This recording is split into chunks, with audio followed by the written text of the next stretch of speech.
नाम मनगढ़। बहुत सारे लोग बोल रहे थे कि भैया मुझे सेल्फ एनालिसिस सिखा दो, तो मैं आपको फंडामेंटल एनालिसिस करना सिखाऊंगा, जिससे आपको पता चलेगा कि इसकी 2-3 पार्ट में मैं वीडियो बनाऊंगा, जिससे आपको पता चलेगा कि आप किसी भी स्टॉक को कैसे फंडामेंटल जान सकते हो। बाकी टेक्निकल एनालिसिस हमारे चैनल फॉलो कर लीजिए। Thank you. फंडामेंटल एनालिसिस क्या होती है, चलिए आपको आसान भाषा में बताता हूँ, ऐसा समझाऊंगा कि क्लास 3 के बच्चे को भी समझ में आ जाए। A method of determining a stock real और फेयर मार्केट वैल्यू, मतलब यह एक ऐसी विधि है जिसके द्वारा आप किसी भी स्टॉक की असली और सही वैल्यू निकाल सकते हो। ये एनालिसिस 2 प्रकार से होती है, पहला क्वालिटेटिव, दूसरा क्वांटिटेटिव। क्वालिटेटिव एनालिसिस अभी हम करेंगे। क्वांटिटेटिव एनालिसिस में हम कंपनी कुछ इंपॉर्टेंट रेशियो के बारे में जानेंगे, पर अभी हम कंपनी की क्वालिटी एनालिसिस करते हैं। ब्रॉडर व्यू में फंडामेंटल एनालिसिस के 4 पिलर होते हैं, balance sheet, financials, important ratios and management. हमें ज़्यादा से ज़्यादा प्रॉफिट कब होगा, जब हम कंपनी को सस्ते में खरीदेंगे और महंगे बेचेंगे, जिसके लिए हमें पता होना चाहिए कंपनी की इंट्रिंसिक वैल्यू। इंट्रिंसिक वैल्यू वह वैल्यू है जो कंपनी के फाइनेंशियल के हिसाब से रियल में होनी चाहिए। आपके सामने एक लाइन चार्ट है, बीच में एक ब्लैक रंग की लाइन गई है जो कि इंट्रिंसिक वैल्यू की है। प्राइस जब इस ब्लैक लाइन के ऊपर होगा तो प्राइस ओवर वैल्यूड होगा, तो हमें उसे खरीदने से बचना है। और जब प्राइस इंट्रिंसिक वैल्यू के नीचे यानी ब्लैक लाइन के नीचे आएगा तब हमें उसे खरीदने की अपॉर्चुनिटी देखनी है। चलिए एग्जांपल से समझते हैं। मान लीजिए इंट्रिंसिक वैल्यू की लाइन जो है वो ब्लैक वाली वो 100 रुपये पे है, लेकिन स्टॉक का प्राइस 150 पे, यानी प्राइस अभी ओवर वैल्यूड है, यानी हमें स्टॉक महंगा मिल रहा है, इसलिए हमें वेट करना चाहिए। इंट्रिंसिक वैल्यू हमें यह जानने में मदद करता है कि कोई शेयर महंगा मिल रहा है कि सस्ता। स्टॉक मार्केट में इन्वेस्टमेंट करने के लिए हमें बस कॉमन सेंस चाहिए। चलिए एग्जांपल से समझते हैं।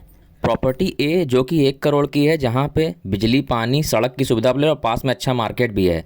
और प्रॉपर्टी बी भी 1 करोड़ की है और यहाँ भी बिजली, पानी, सड़क और मार्केट भी है, लेकिन साथ में अच्छा स्कूल भी पास में है, हॉस्पिटल भी है, मेट्रो स्टेशन भी है, पार्क भी हैं। अब आप मुझे कमेंट बताएं कि आप प्रॉपर्टी ए खरीदेंगे कि प्रॉपर्टी बी। बस ऐसा ही कॉमन सेंस हमें स्टॉक मार्केट में स्टॉक खरीदते टाइम लगाना है। मान लीजिए आप स्टॉक को इंट्रिंसिक वैल्यू के ऊपर यानी ओवर वैल्यूड खरीदते हो तो आपको नंबर ऑफ शेयर कम मिलेंगे, और वहीं अगर आप इंट्रिंसिक वैल्यू के नीचे स्टॉक को खरीदते हो तो आपको स्टॉक अंडर वैल्यूड मिलेगा, मतलब कम पैसे में ज़्यादा शेयर मिलेंगे। तो अब आप मुझे बताइए, आप किसी स्टॉक को अंडर वैल्यूड खरीदेंगे कि ओवर वैल्यूड? कल मैं एक लॉन्ग वीडियो डालूंगा जिससे आपको समझ में आ जाएगा कि आपको कौन सा स्टॉक खरीदना है, कौन सा स्टॉक सही है और किन बातों का ध्यान रखना है और उन्हें कैसे देखना है, इन सारी बातों को। अगर मैं आपको बैलेंस शीट सरल शब्दों में बताऊं तो कंपनी के रेवेन्यू से कंपनी के एक्सपेंडिचर को माइनस करेंगे तो हमें प्रॉफिट दिखेगा, यानी कंपनी का रेवेन्यू जितना ज़्यादा होगा कंपनी का प्रॉफिट उतना ज़्यादा होगा। दूसरा, असेट्स कंपनी की जितनी ज़्यादा हो अच्छा है, लायबिलिटी जितनी कम हो तो अच्छा है। तीसरा, आपको कंपनी की लॉन्ग टर्म बोरोइंग चेक करनी चाहिए। साथ ही आपको कंपनी का पीयर कंपैरिजन करना चाहिए। पीयर कंपैरिजन मतलब है एक ही सेक्टर की 2 कंपनियों को आपस में तुलना करना। इसके लिए आपको कंपनी के इंपॉर्टेंट रेशियोज देखने पड़ेंगे, कंपनी के promoters holding, share holding patterns, ये सारी चीज़ें मैं आपको अगली वीडियो में बताऊंगा कैसे देखना है। मेरी अगली लॉन्ग वीडियो देखकर आप ये सारी चीज़ें खुद से देख पाओगे आसानी से। बस आप मुझे फॉलो कर लो और वीडियो को शेयर कर दो। एज अ बिगनर आपको प्रॉफिट मेकिंग कंपनियों में ही इन्वेस्टमेंट करना चाहिए, लॉस मेकिंग कंपनियों से आपको दूर रहना चाहिए, और आपको फ्यूचर में जिन कंपनियों की डिमांड है उसमें इन्वेस्टमेंट करने की अपॉर्चुनिटी ढूंढनी चाहिए। थोड़ा सा आपको अपने आप को अपडेट करके कंपनी के बारे में इंपॉर्टेंट न्यूज़ को भी देखते रहना चाहिए। आपको स्टॉक मार्केट रिलेटेड किसी भी टॉपिक पर वीडियो चाहिए मुझे कमेंट बताएं, मैं जल्दी उसे बना दूंगा।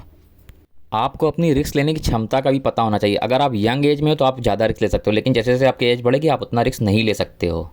चलिए मैं आपको बताता हूँ आप इंट्रिंसिक वैल्यू को कैसे कुछ सेकंड में देख सकते हो। इसके लिए आपको टिकरटेप और स्कैनर.com में जाना होगा और वहाँ पे आपको पता चल जाएगा, किसी भी स्टॉक को अपने स्टॉक का नाम डालेंगे तो उससे पता चल जाएगा तुरंत कि आपके स्टॉक इंट्रिंसिक वैल्यू के ऊपर ट्रेड कर रहा है कि नीचे। अभी के लिए इतना ही फ्रेंड्स। वीडियो अच्छी लगी तो वीडियो को लाइक और शेयर करना। Thank you.